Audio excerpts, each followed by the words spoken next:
जय गुरु जी। संगत जी, एक बहुत ही प्यारी सी घटना जो हमें ये बताती है कि क्या किस्मत बदली जा सकती है।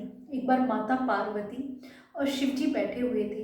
तो माता पार्वती शिव जी से कहती हैं कि भगवान, दुनिया में लोग कितने दुखी हैं, परेशान हैं, बीमार हैं। आप चाहें तो पल भर में इनकी परेशानियां दूर कर सकते हैं। तो फिर आप ऐसा क्यों नहीं करते हैं कि इनके जीवन में बस सुख ही सुख हो। तो भोलेनाथ कहते हैं कि तुम्हें जैसे दिख रहा है वैसा है नहीं। जो चीज़ इनकी किस्मत में नहीं है वो मैं चाह के भी नहीं दे सकता हूँ। मैं भी चाहता हूँ कि कोई दुखी ना रहे, कोई परेशान ना रहे, पर जो कर्मों के अनुसार इनकी किस्मत लिख दी गई है वो चीज़ इन्हें नहीं मिल सकती है। तो माता पार्वती कहती हैं कि भगवान, मैं ये बात नहीं मानती। अब देखिए, सामने से एक अत का गरीब किसान जा रहा है। अगर आप इसको कुछ देना चाहेंगे तो ये क्यों नहीं अमीर बन सकता है। तो भोलेनाथ कहते हैं ठीक है, तुम करके देख लो।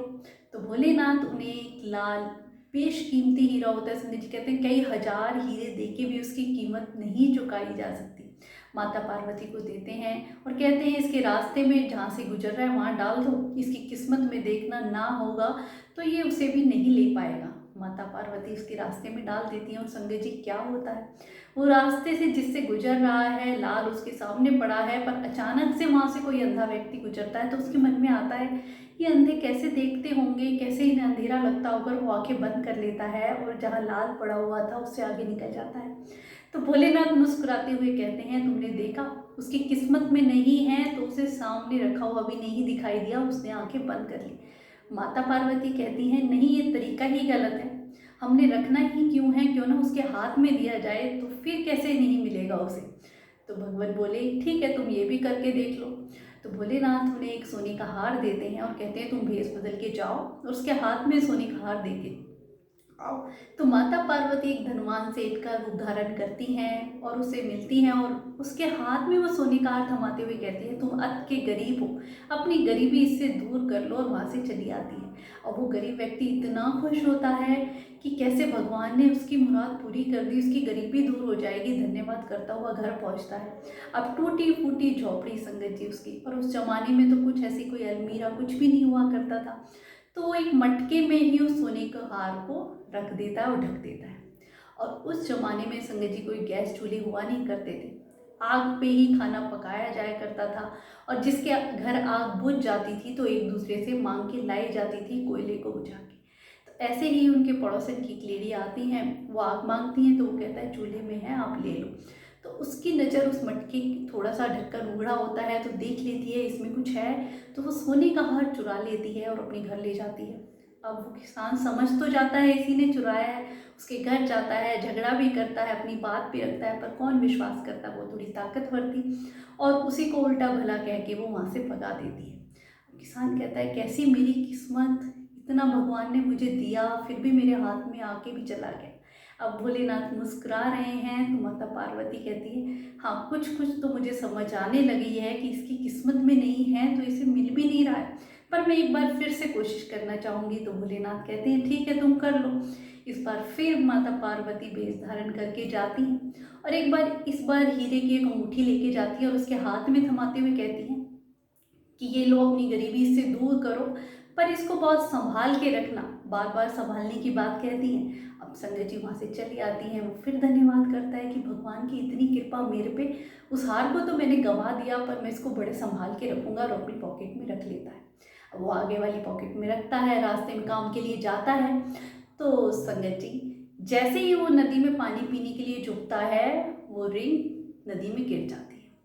अब उसके हाथ में आते हुए भी कुछ नहीं मिल पाता है। अब भोलेनाथ मुस्कुरा रहे हैं और माता पार्वती कहती है कि भगवान मैं मान गई, अगर किस्मत में नहीं है तो हम कितनी ही कोशिश कर लें हमें तब भी नहीं मिलेगा। पर संगत जी, कई बार सबके मन में आता है ना कि किस्मत कैसे बदली जा सकती है, कैसे उसकी किस्मत में कुछ मिलेगा। यही क्वेश्चन जब माता पार्वती भोलेनाथ से करती है कि भगवान आप बताइए ना कैसे उसकी किस्मत बदल सकती है, कैसे उसकी गरीबी दूर हो सकती है। तो भोलेनाथ कहते हैं जिस गांव में वो रहता है उसका एक ही तरीका है, वहाँ पे हम किसी साधु संत को भेज दें जो सत्संग करेंगे, नाम का सिमरन करेंगे और ये उस सत्संग में बैठेगा तो इसकी किस्मत में क्या चेंजेस आते हैं वो तुम देखना। और ऐसा ही होता है संगत जी, उनके गांव में एक साधु संत आते हैं, वो सत्संग करते हैं। अब इसका कई बार मन करता कि मैं जाऊं, पर फिर सोचता कि मेरी तो किस्मत ही खराब है, मुझे क्या करना है सत्संग में जाके। तो कहता है, एक दिन उसके मन में क्वेश्चन आता है कि मेरे साथ ही ऐसा क्यों हुआ, मेरी किस्मत इतनी क्यों खराब है। हाँ, ये संत से पूछने ये तो मैं जरूर जा सकता हूँ। अब वो संत के पास जा रहा है अपना क्वेश्चन लेके कि मेरी किस्मत ऐसी क्यों है। अब घर से निकलता है, रास्ते में चौपाल पड़ती है। संगत जी, आपने देखा होगा गाँवों में पहले चौपाल लगा करती, एक बड़ा सा पेड़ हुआ करता, लोग वहाँ इकट्ठे होते, ताश पत्ते खेलते या एक दूसरे की निंदा करते, आपस में बातें करते। अब इसका मन भटकता है कि मैं सत्संग में जाऊँ या यहाँ बैठ जाऊँ, क्योंकि संगत जी कई बार भटकाव हमारे अंदर भी आता है ना, कि दूसरी चीज़ें हमें इतनी प्रभावित कर देती हैं कि सत्संग तक हमें जाने ही नहीं देती। पर हम बहुत किस्मत वाले हैं संगत जी, जो गुरुजी महाराज ने हमें अपनी शरण में लिया है।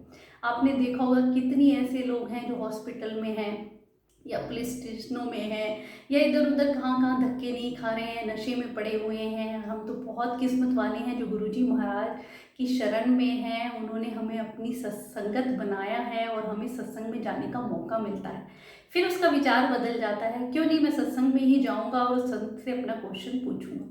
अब वो संगत जी चला जाता है, वहाँ क्या देखता है, राम नाम का सिमरन चल रहा है, बैठ जाता है, उसे भी बड़ा रस आता है, बहुत अच्छा लगता है।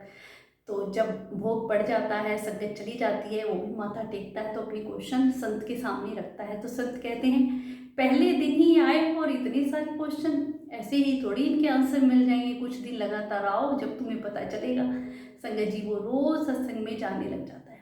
अब देखिए संगत जी, सत्संग में जाने से, नाम नाम का सिमरन करने से उसकी लाइफ में क्या चेंज आता है कि जो लाल माता पार्वती ने पहले उसके रास्ते में रखा था, वो वहीं पड़ा हुआ था और एक दिन फिर वहां से गुजरता है और वो इस बार उसको देख लेता है, तो उसकी किस्मत बदल जाती है। वो लाल इतना बेशकीमती संगत जी, वो इतना धनवान बन जाता है। और जब वो धीरे धीरे सत्संग करने लग जाता है, तो जो भी संगत वहाँ आए हुए थे साधु संत, वो कहते हैं हमारा डेरा तो यहाँ पे ख़त्म हो गया है, हम कुछ दिनों में चले जाएंगे। तो ये कहता है कि आप मेरे क्वेश्चनों का तो आंसर दीजिए। तो कहते हैं आंसर तो तुझे मिल ही गया है, जो तू पहले था और अब में तू फर्क देख ले।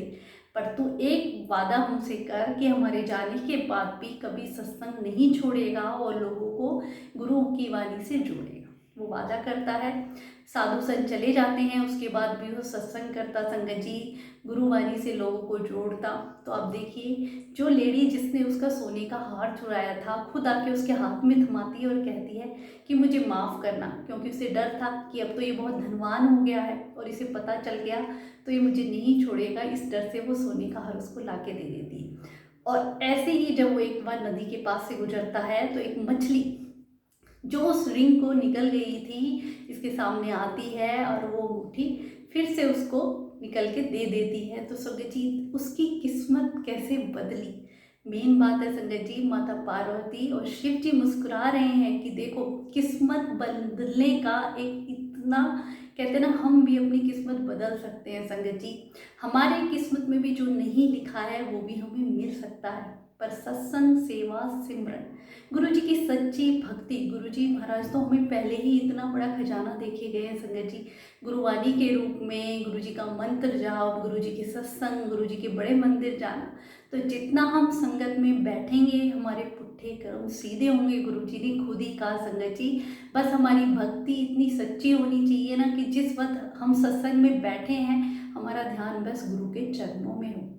तो अगर आपको भी अपनी किस्मत बदलनी है ना, तो संगत जी आज से ही गुरु नाम का सिमरन शुरू कर दें, गुरु जी को याद करना शुरू कर दें। हर वक्त नाम सिमरन मन में चलता रहे संगत जी।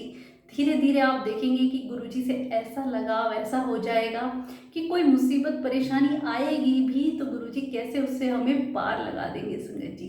तो ऐसी इतनी प्यारी घटना जिससे हमें बहुत कुछ सीखने को मिलता है कि हम अपनी किस्मत का लिखा भी बदल सकते हैं सच्ची भक्ति और पूजा से, जो हमें गुरुजी महाराज की शरण में जाने से। संगत जी कहते हैं ना, जितना हो सके संगत को जोड़िए। कोई टूटा हुआ व्यक्ति, बिखरा हुआ जो परेशानियों से घिरा हुआ है, गुरु जी की शरण में चला जाए, सत्संग, सेवा, सिमरन से जुड़ जाए, अमृत वेले से जुड़ जाए, तो इससे बड़ा कोई पुण्य नहीं है संगत जी। ये भी एक सेवा है जो हम सबको मिलके करनी चाहिए। ज़्यादा से ज़्यादा सत्संग हम करें, सत्संग में जाएं, संगत को जोड़ें और कहते हैं जो हमारी किस्मत में नहीं भी लिखा है वो हम सब की झोली में गुरुजी महाराज डाल दें। अनंतम शुक्राना गुरुपा, अनंतम शुक्राना।